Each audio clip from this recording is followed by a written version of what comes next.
You ever wake up one day and realize your marriage turned into a roommate agreement you didn't sign?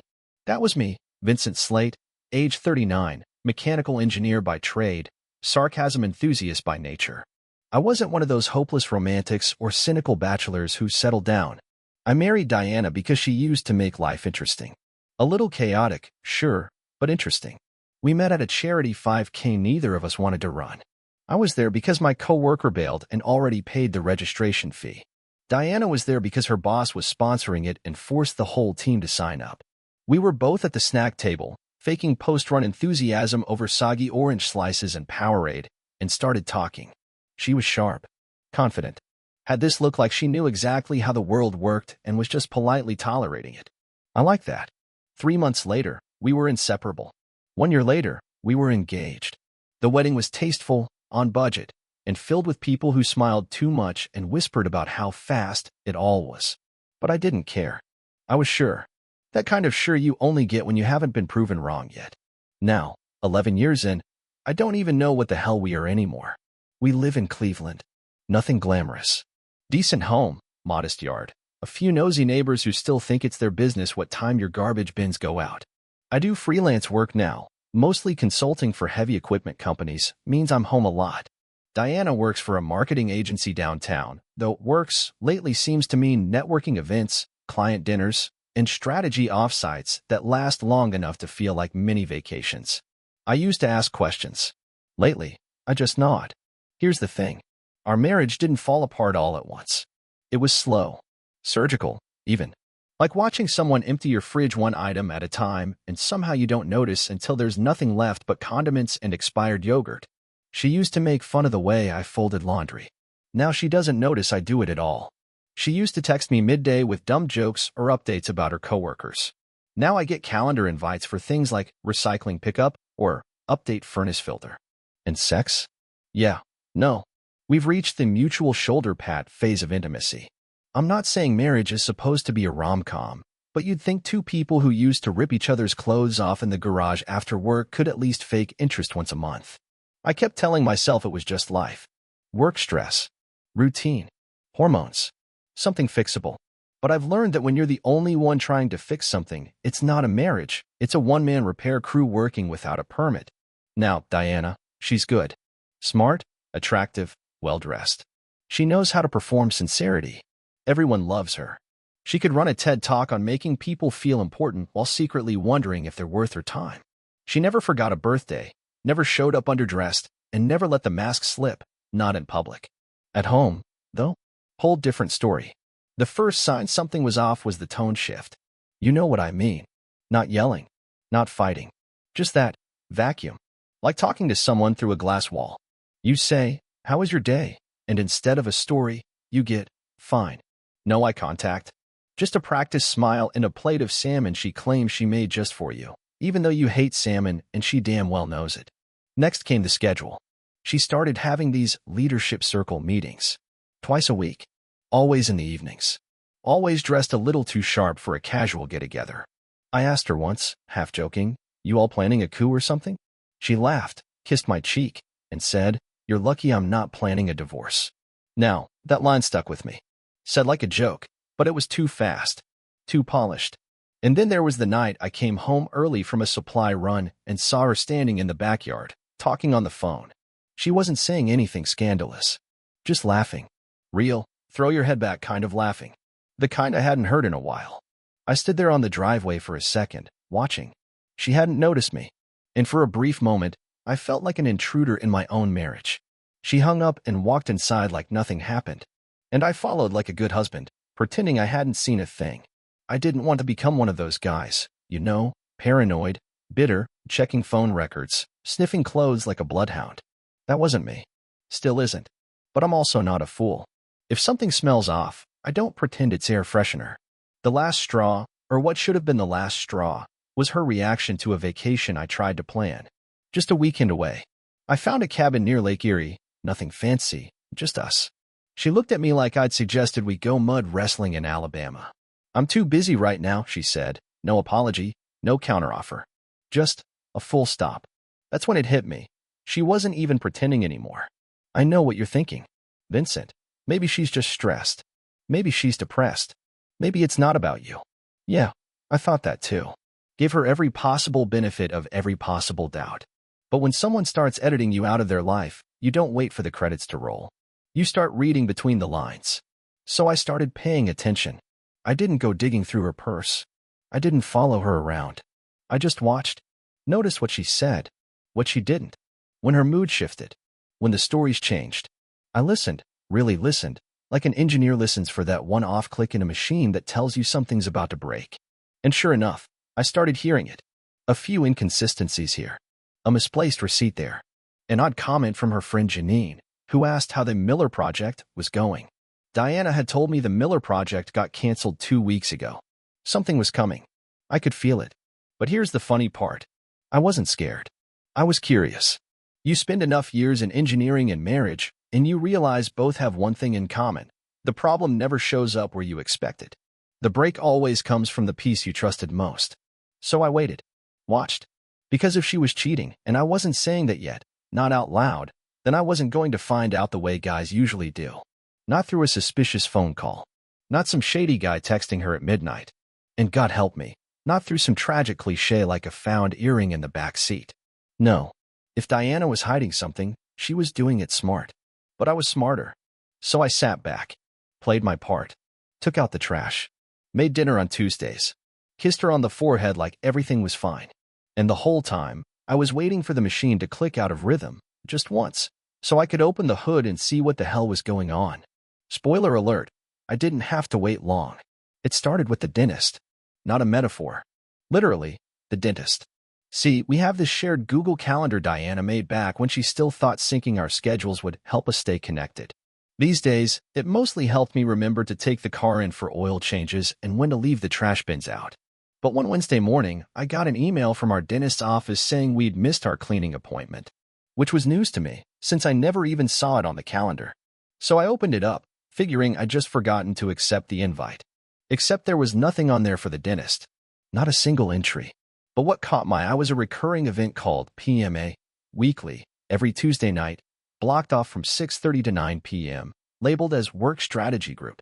I stared at it for a second. PMA. Never heard of it. Diana had never mentioned any PMA. I clicked on it. The description was blank. No location, no notes, nothing. Just PMA, weekly. Now, I wasn't hunting for trouble. I really wasn't. But it smelled wrong. Like stale coffee or warm milk, you don't have to taste it to know something's off. So I Googled it. PMA Business Group, PMA Cleveland Strategy, PMA Leadership Circle. Nothing remotely close. Closest hit was a construction company in Kansas. I asked Diana about it that night, careful not to sound accusatory. Hey, what's PMA? I saw it on the calendar. She blinked for half a second too long. It's just a professional mentor alliance, she said quickly, like she'd just made it up on the spot. Something my agency set up for women in leadership. We meet weekly. Kind of like a round table. I nodded, smiled. Sounds cool. Do you guys rotate locations? She looked back at her phone. Sometimes. Depends on who's hosting. That was the first lie. And I knew it, because I checked our Easy Pass toll account the next day. Diana's car, we each have our own toll tag, had passed the Route 80 interchange around 6:17 p.m. every Tuesday for the last 6 weeks. Always exiting at Grafton Road. A small, forgettable town about 35 minutes west. No clients there. No agency satellite offices. Definitely no leadership roundtables. Grafton is mostly residential, with one sad strip mall and a gas station that sells bait and donuts. Unless PMA stood for Private Meetup Arrangement, there was no corporate mentoring happening in that town. Still, I didn't jump to conclusions. I was raised better than that. I gathered data. I built a case. Next stop? Our Amazon account. Diana and I have had a Prime membership since 2013. Shared it the whole time. She does most of the shopping, candles, socks, random kitchen tools we don't need. But I remembered seeing an email a few weeks ago about a wishlist update. I'd ignored it then. This time, I clicked. And there it was. A private wishlist titled PMA Supplies. You want to know what was on it? A portable massage table. A set of waterproof Bluetooth speakers. Hiking boots in size 11, too big for me. A vinyl of Crimson and Clover, a song I once said made my ears bleed. A copy of The Art of Slow Time by some mindfulness guru. and a damn bottle of personalized whiskey stones with the initials RL. I don't know anyone named RL, but Diana does. Or did. And she was buying him whiskey stones. One of the items, the massage table, had already been delivered. I checked the address. Not our house. It went to a place on Willow Bend Drive in Grafton. Same exit her car hits every Tuesday. The name on the shipping info? Gift recipient, D. Raymond. Now, I'm no genius, but even I could piece that together. So I played dumb for another week. I needed one more thing, something concrete, something she couldn't wriggle out of with corporate speak or gaslighting. I found it in our joint Venmo account. Diana rarely used it, but last month, she'd sent a $150 payment labeled Private Chef Deposit. That alone wasn't strange. But the recipient was a guy named Chef Tony CLE. I checked his Instagram. He offered exclusive in-home dining experiences for couples, Tuesday and Thursday bookings only. Of course he did. I booked him anonymously from a burner account just to confirm. He asked for an address, mentioned Willow Bend as a regular location, and said, "My Tuesday couple prefers Italian. Should I bring the Pinot again?" That was it. That was my proof. Not just suspicion. Not vibes. Not gut feelings or jealous paranoia. A full paper trail, calendar lies, toll logs, a wish list for another man, payments to a private chef, and a delivery address 35 minutes away in a town she swore she'd never been to. I didn't need her phone. Didn't need to hack anything. Diana's problem wasn't that she was sloppy. She was just so used to being smarter than everyone else, she forgot I had a brain, too. I sat on it for a few days. Didn't tell anyone. Didn't drink. Didn't throw things. I just processed. She came home Thursday night like usual, humming to herself, kicking off her shoes, asking if I remembered to defrost the chicken. I almost laughed. The casual normalcy of it was surreal. Later that night, while she was in the shower, I stood in the hallway, staring at our wedding photo.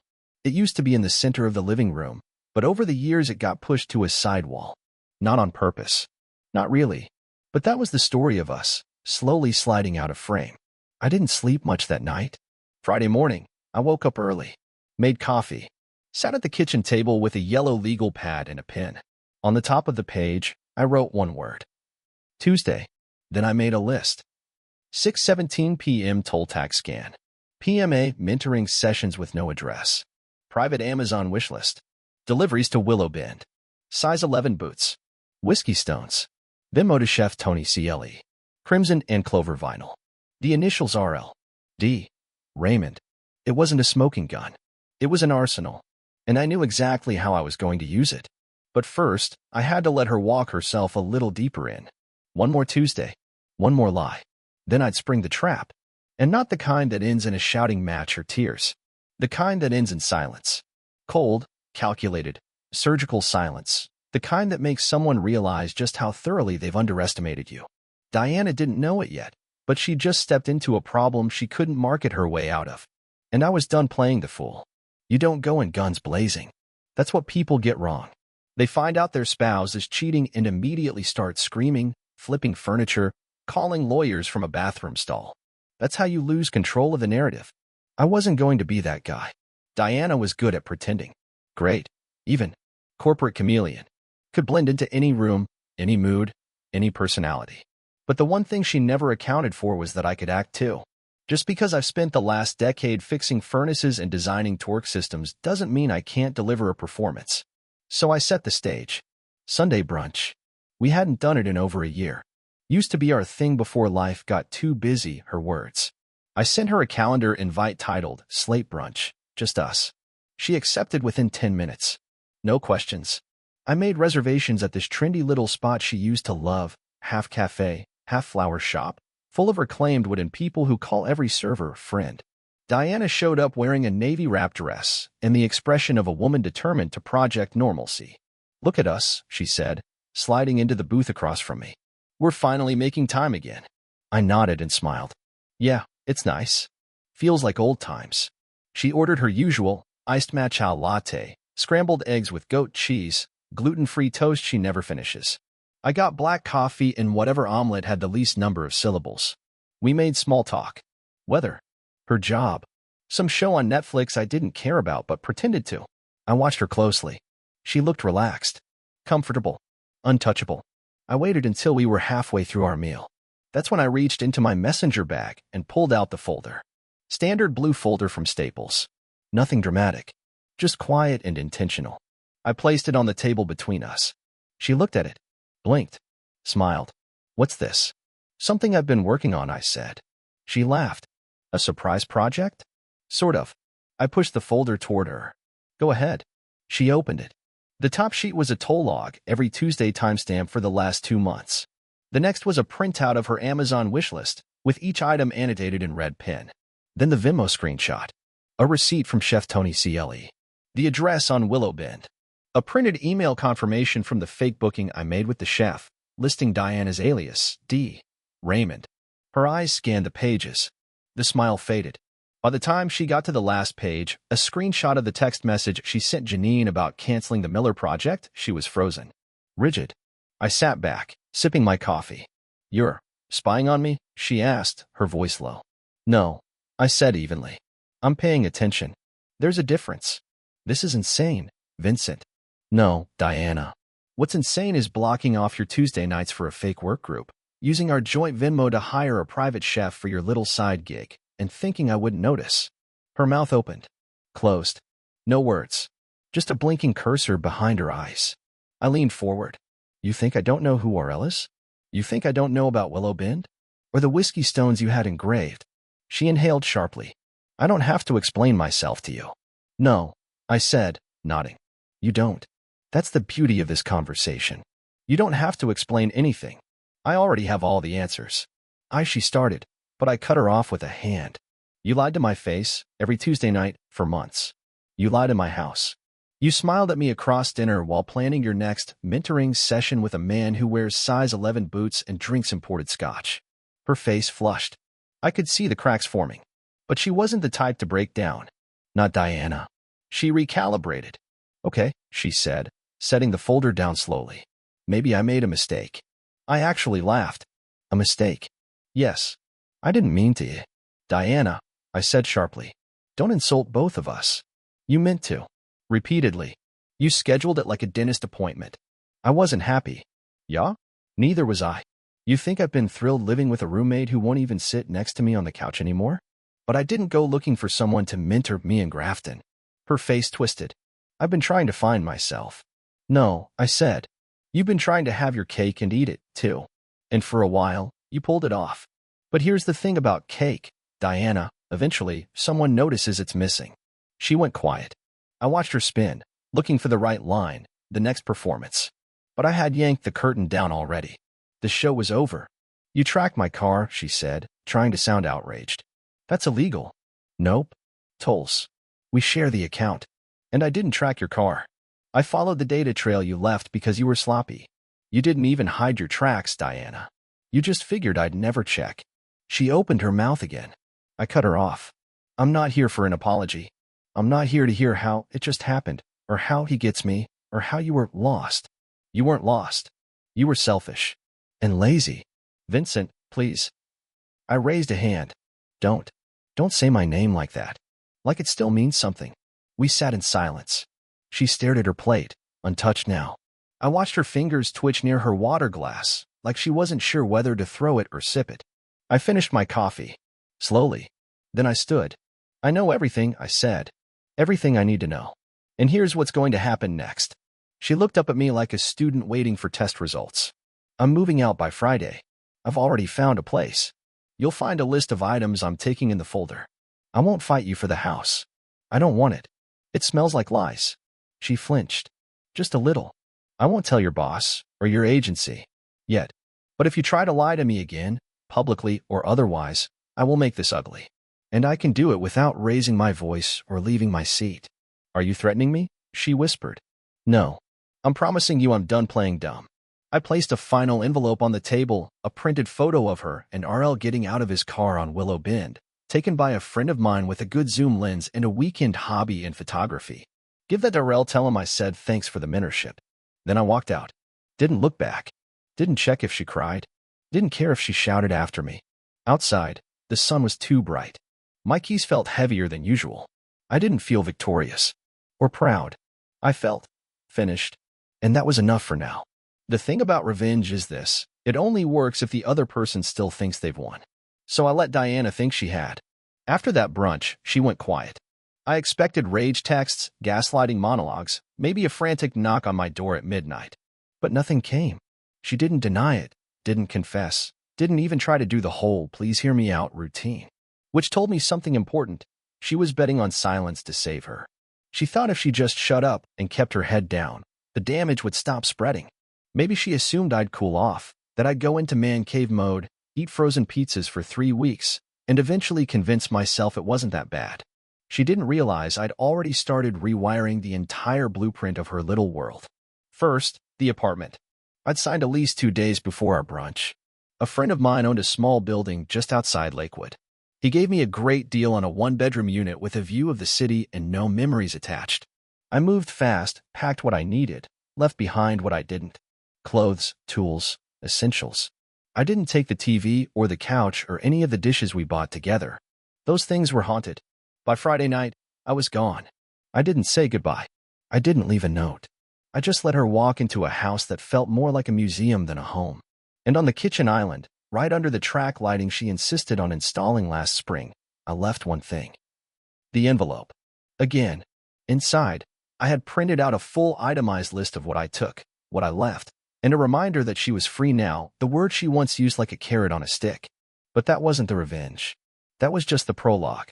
The real move started Monday morning.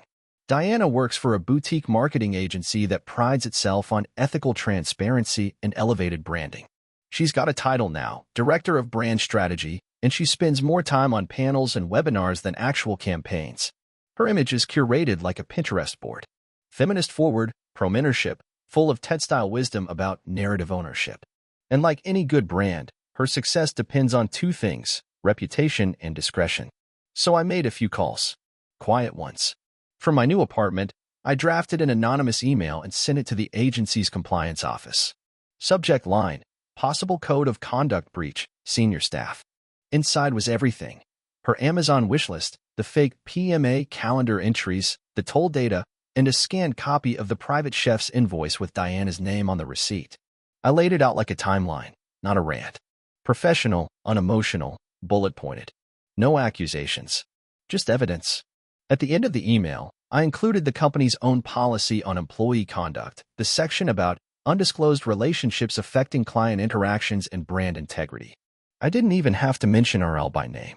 The photos spoke for themselves. I sent a second version to HR, attached with the subject line, "For your awareness before this becomes a PR issue." Then I waited. Now, I'm not naive. I knew she wasn't going to get fired on the spot. Agencies don't self-immolate just because someone's husband sends receipts. But I knew this: Diana's reputation was her currency. The image of the level-headed, emotionally intelligent strategist, it was worth more than her salary. If that cracked, the rest would follow. By Wednesday, the first ripple hit. Her LinkedIn profile went from active to private. By Thursday, her speaker bio disappeared from the company's About Us page. And by Friday, I got the text not from her, but from her old assistant. Just one line. "Guess who's suddenly on indefinite leave?" But I wasn't done. "You remember the moving out party I mentioned? That was the encore." See, Diana always loved hosting. Housewarmings, birthdays, Super Bowl Sundays with signature cocktails. She once threw a themed dinner party based on Mad Men just because she liked mid-century glassware. So I decided to give her one more party, the kind no one forgets. I sent invitations. Actual printed cards. Heavy cardstock with gold trim. They looked expensive. Said, "You're invited to a very special farewell gathering.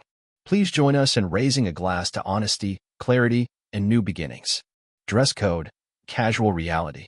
The guest list? Only mutual friends. Her coworkers. Our neighbors. A few relatives. All the people she'd spent the last year fooling with her perfect marriage act. And when they arrived, the house was empty.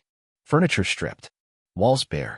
Instead, on the center kitchen counter, where the charcuterie boards used to be, I'd placed a single object. A photo of her and RL, printed on glossy stock, framed, and surrounded by all the little PMA items she thought I'd never notice: the whiskey stones, the copy of The Art of Slow Time, and a vinyl of Crimson and Clover, quietly spinning on a cheap record player.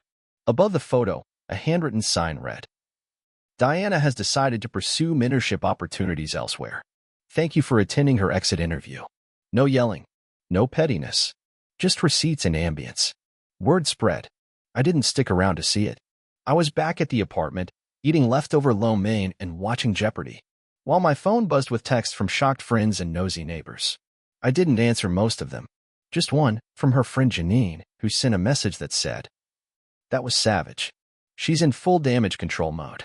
I replied, "Damage was already done. I just gave it a spotlight." That night, I slept better than I had in a year. Not because I'd won. Because I was done playing support character in a story I didn't write. Diana didn't call. Didn't text. She was probably too busy trying to sweep up the glass from her broken PR persona. I knew her. She'd try to spin it. Frame it as burnout. Reinvention. Maybe even therapy. Let her. I wasn't chasing apologies. I was building silence. Room to breathe. Room to rebuild. This wasn't about punishing her. It was about reminding me that I still had agency and that even the quiet guys know how to end things with style. Next up, the final conversation. Because eventually, every performance needs a closing line. And I had mine ready. It took her 11 days. 11 days of silence. 11 days of fallout. 11 days for the woman who used to text me every time a neighbor's dog barked past 10 p.m. to finally call. I didn't answer. Then came the email. Subject, can we talk? No greeting. No explanation. Just that one line. I read it, closed my laptop, and went back to fixing a hinge on my kitchen cabinet. The kind of hinge you ignore until it creaks at just the right frequency to trigger your survival instincts. I've been fixing things a lot lately. Real things. Tangible things. Things that stay fixed when you tighten the right screws. I waited another 2 days before responding. Sure. For PM Sunday. Mitchell's on 6th. I'll be outside. No signature. No warmth. I got there 15 minutes early. Sat on the bench out front, sipping an iced tea and watching people walk by with dogs they dressed better than most children. It was sunny, unusually warm for late October, the kind of day that feels like it's lying to you. I wore jeans, a plain gray shirt, and the same boots I wore the night we met. Diana showed up on time. Of course she did. Punctuality was part of her branding. She looked composed. Hair done, beige trench coat, sunglasses. But something about her posture was off. She didn't walk with the same sharpened confidence. It was like her feet weren't sure the ground would hold. She sat down next to me on the bench without saying anything. I didn't look at her right away. Then she said, "Thank you for agreeing to this." "I didn't do it for you," I replied. "I did it to finish the chapter." Silence. She exhaled slowly. "I deserve that. You deserve a lot more than that. But we're not here to itemize receipts." "I know you're angry," she started. I shook my head. "No, Diana. I was angry weeks ago. Now I'm just clear." She flinched. Not visibly, but I saw it. A tight blank. The way her hand clenched on the edge of the bench. "I don't even know where to start," she said. "You don't have to start. You just have to be honest." She nodded. Looked down at her lap. "I don't know why I did it." "That's a lie." She snapped her head toward me, surprised. I turned and looked her dead in the eye. "You're not stupid, Diana. You don't accidentally fall into someone's bed every Tuesday for 3 months. You didn't forget who you were married to. You just didn't care. That's not fair." "What's not fair?"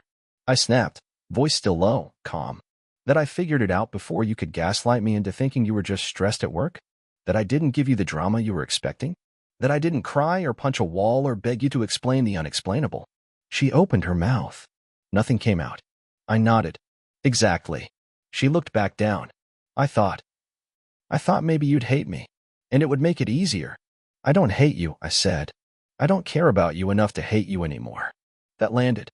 She sat back, like I'd knocked the air out of her. That's the thing people don't get about betrayal. It doesn't always end with fire. Sometimes it ends with indifference. And indifference? That's the real killer. I just kept telling myself, she whispered, if I could have one thing for me, it wouldn't hurt anybody. But it did, I said. It hurt me. It humiliated me. It burned down a marriage you claimed to care about. I didn't plan it like that. No, you just maintained it like that. Another silence. The kind that fills a whole city block. Then she tried it. The Hail Mary. I miss you. I stared at her. You miss me, I repeated. She nodded. You were stable. Solid. You always made me feel like there was a floor under me. That's not love, Diana.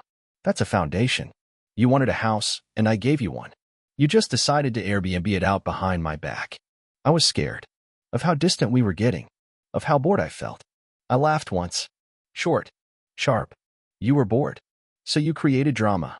Congratulations. You got a whole season's worth. She looked away. Then quieter. It's over, you know. Yeah, I said. I know. I ended it. No, I mean, with him. He walked. I raised an eyebrow.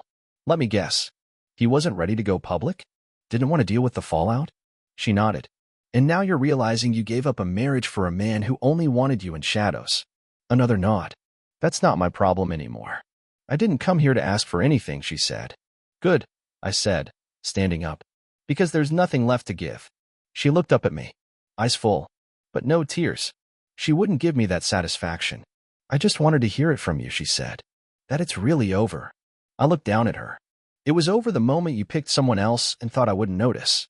She looked away again. I paused, then added. You know what the worst part is? She looked back, waiting. I wasn't even surprised. That's how far gone we were. You broke something that was already cracked. And for what? A Tuesday night thrill? A new playlist and some whiskey stones? She winced. I took one step back. You'll be fine. You always are. You'll turn this into a narrative. You'll go on a podcast and talk about resilience. You'll write a Medium post about mistakes and lessons learned. But deep down, you'll know exactly what you did. And why. I wish. No, I said. Don't. She closed her mouth. I walked away, got in my car, pulled into traffic. Didn't look in the rearview mirror once. That was the last conversation I ever had with Diana Slate. And the first day I didn't feel like someone's fool. There's a strange moment that happens when your life detonates and you're still standing. It's not relief. It's not peace. It's clarity. Not the kind you chase with meditation or therapy, the kind that arrives without invitation, cold and sober, like a judge reading a sentence out loud. That's how it felt the morning after that last conversation with Diana. I got up early, not because I had to, but because I could. No eyes on me. No performance. No pretending to be someone who hadn't already read the final page. I sat at my tiny kitchen table, one chair, one mug, one spoon, and made the best damn cup of coffee I've had in years. Quiet. Uninterrupted. Honest. My new apartment wasn't much.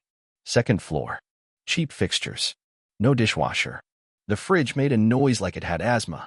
But it was mine. Everything in it was placed by me, for me. Nothing carried a memory I had to dodge. The walls didn't whisper anything. That alone was worth the rent. I had no plan to rebuild immediately. No vision board. No gym membership or dating app resurrection. I didn't find myself in a mountaintop cabin or start eating kale or adopt a dog. I didn't need to become someone else. I just needed to stop pretending I was still the man who loved her. That version of me was gone, and I wasn't mourning him anymore. In the days that followed, I cleaned my hands of the life we shared. I closed joint accounts, transferred titles, pulled my name off the utilities. All without a fight. Diana didn't object. I think she was still in shock, not from what I'd done, but from how little I said. It's amazing what silence can do when you've said everything that matters. The house sold within a month. Some couple from Columbus bought it. Newlyweds. They liked the backsplash Diana picked out. I left a note in one of the kitchen drawers. The house is solid. Just check the foundation. Whether they took it as a metaphor or not was up to them. We finalized the divorce without drama. No alimony. No lawsuits. Just signatures and scheduled disappearances. The paperwork didn't even sting. It felt like closing an old file you should have archived years ago. I told my family eventually. My sister cried. My dad said, about time. My mom said nothing, just hugged me longer than she had in decades. I appreciated that more than words. Words had worn themselves out in the past year. My friends, the real ones, stuck around. We started having game nights again. I got invited to things. Nothing major. A bonfire. A cousin's birthday. A coworker's bachelor party that I declined and didn't feel guilty about. I stopped flinching every time someone asked, "How's Diana?" Eventually, they stopped asking. I never answered with bitterness. I never told them everything.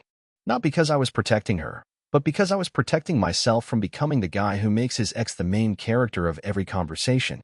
She didn't deserve that power anymore. Sometimes people would try to offer sympathy. You didn't deserve that. You're too good of a guy. Her loss. I'd nod. Say thanks. then changed the subject. Because while they meant well, none of those things helped. They weren't wrong, just irrelevant. What mattered was that I'd made it through with my dignity intact and no more illusions about what love should look like. It should look like honesty, like effort, like respect when no one's watching. And when it doesn't, you walk. One night, a few months later, I ran into her.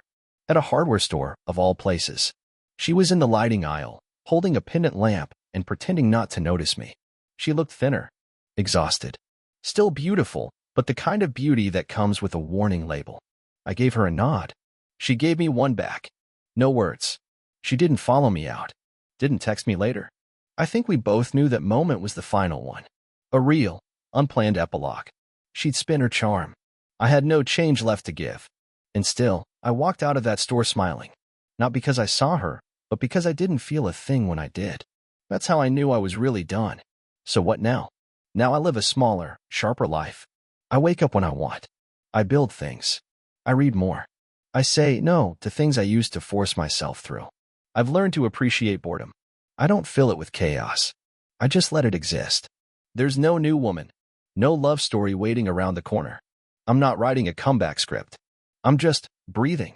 And for the first time in years, that's enough. Sometimes I think about the man Diana cheated with. R.L. Raymond. The Minter. The Project. The Whiskey Stones. I wonder if he knew what he was walking into. I wonder if he thought he won something. He didn't. He got a woman who lies with precision and leaves with grace. And one day, when she gets bored, when the room stops applauding, he'll feel the quiet I did. Only difference? He won't see it coming. I did. I saw the whole blueprint. And I got out before it collapsed on top of me. So yeah, maybe I didn't get the fairy tale. But I walked away with something better. The truth. And that's all I needed to start building something new, one piece at a time, without lies, without borrowed charm, and without a damn calendar invite to remind me who I am. I know now. I'm Vincent Slate, and I don't live in anyone else's narrative anymore. Subscribe to the channel